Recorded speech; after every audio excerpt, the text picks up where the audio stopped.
America में भारतीय अरबपति गौतम अडानी के खिलाफ धोखाधड़ी का मामला ऐसे दस्तावेजों द्वारा समर्थित प्रतीत होता है जो अभियोजकों को मजबूत मामला बनाने में मदद कर सकते हैं। कानूनी विशेषज्ञों ने ऐसा कहा, लेकिन इस कारोबारी के खिलाफ किसी भी समय प्रत्यर्पण की संभावना नहीं है।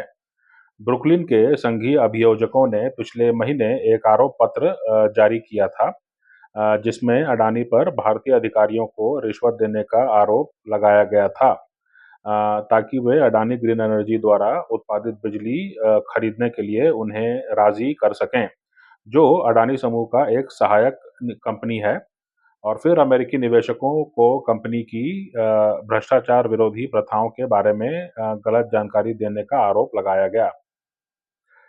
इस पूरे मामले में जो है अडानी, उनके भतीजे सागर अडानी और अडानी समूह के एक अन्य अधिकारी पर प्रतिभूति धोखाधड़ी और साजिश का आरोप लगाया गया। एज्योर पावर ग्लोबल, जो पहले अमेरिकी सूचीबद्ध कंपनी थी और कथित रूप से मामले में शामिल थी, के 5 लोगों पर विदेशी भ्रष्टाचार प्रथाएं अधिनियम एफसीपीए का उल्लंघन करने की साजिश का भी आरोप लगाया गया है। अज्योर ने कहा है कि उसने जांच में सहयोग किया और जो लोग आरोपित किए गए हैं वे अब कंपनी में नहीं हैं। अडानी समूह ने आरोपों को बेबुनियाद बताया है और सभी संभव कानूनी उपायों का सहारा लेने का वादा किया। गौतम अडानी हिरासत में नहीं हैं। आरोप पत्र के बाद से उन्होंने भारत में कम से कम 2 सार्वजनिक कार्यक्रमों में भाग लिया है, जिसमें 9 दिसंबर को एक कार्यक्रम भी था, जिसमें प्रधानमंत्री नरेंद्र मोदी भी उपस्थित थे। आरोप पत्र के अनुसार अभियोजकों ने सागर अडानी के मोबाइल फोन पर कथित भुगतान के लेख पाए हैं, जिन्हें उन्होंने रिश्वत के नोट कहा। और अभियोजकों ने यह भी कहा कि गौतम अडानी ने मार्च 17, 2023 को एफबीआई द्वारा उनके भतीजे पर सर्व किए गए एक सर्च वारंट और ग्रैंड जूरी सम्मन की एक प्रति अपने आप को ईमेल की। कानूनी विशेषज्ञों का कहना है कि ये इलेक्ट्रॉनिक रिकॉर्ड अभियोजकों के लिए महत्वपूर्ण प्रमाण हो सकते हैं, जो यह साबित करने की कोशिश कर सकते हैं कि सागर अडानी और गौतम अडानी जानते थे कि उन्हें निवेशकों को गुमराह किया, क्योंकि उन्होंने जांच का खुलासा नहीं किया और यह दावा किया कि उनकी भ्रष्टाचार विरोधी प्रथाएं मजबूत थीं, जबकि वास्तविकता में उन्होंने रिश्वत दी थी। कम से कम आरोप तो यही है। आरोपों में सहायक सामग्री का उल्लेख किया गया है और यह हमेशा एक मजबूत मामले के निर्माण में मदद करता है। स्टेफन रोनाल्ड्स, जो पूर्व संघीय अभियोजक और वर्तमान में डेव पिटनी लॉ फर्म के पार्टनर हैं, उन्होंने ऐसा बताया। हालांकि अभियोजकों को चुनौती का सामना भी करना पड़ सकता है। गौतम अडानी यह तर्क दे सकते हैं कि वह व्यक्तिगत रूप से उन बयानों में शामिल नहीं थे, जो कंपनी ने अपने भ्रष्टाचार विरोधी प्रथाओं के बारे में निवेशकों से किए थे।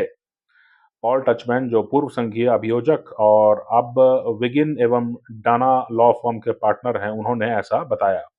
अभियोजकों को भारत में गवाहों से जीवित गवाही प्राप्त करने में भी कठिनाई हो सकती है, क्योंकि इस प्रक्रिया में नई दिल्ली से सहायता की आवश्यकता हो सकती है और सरकार ऐसे गवाहों को सुविधाजनक बनाने में संकोच कर सकती है, जो भारतीय अधिकारियों को नकारात्मक रूप में प्रस्तुत कर सकते हैं।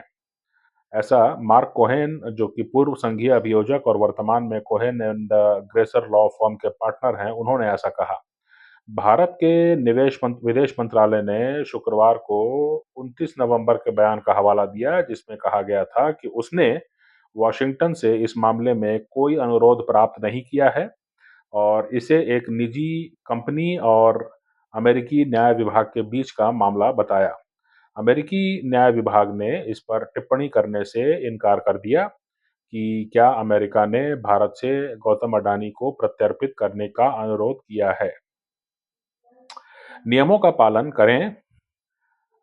यानी कि अडानी समूह और स्वयं अडानी ने हाल ही में सार्वजनिक बयान दिए हैं, जिसमें कहा गया है कि समूह के अधिकारियों पर एफसीपीए के उल्लंघन का आरोप नहीं है।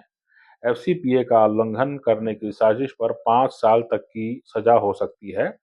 गौतम अडानी और अन्य अडानी समूह के आरोपितों पर धोखाधड़ी के आरोप हैं, जिनकी सजा 20 साल तक हो सकती है।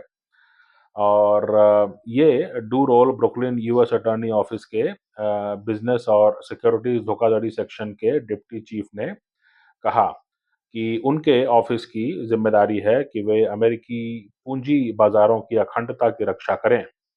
उन्होंने कहा कि ईमानदार कंपनियों को नुकसान होता है जब अडानी जैसे कंपनियां कथित रूप से निवेशकों को गुमराह करती हैं।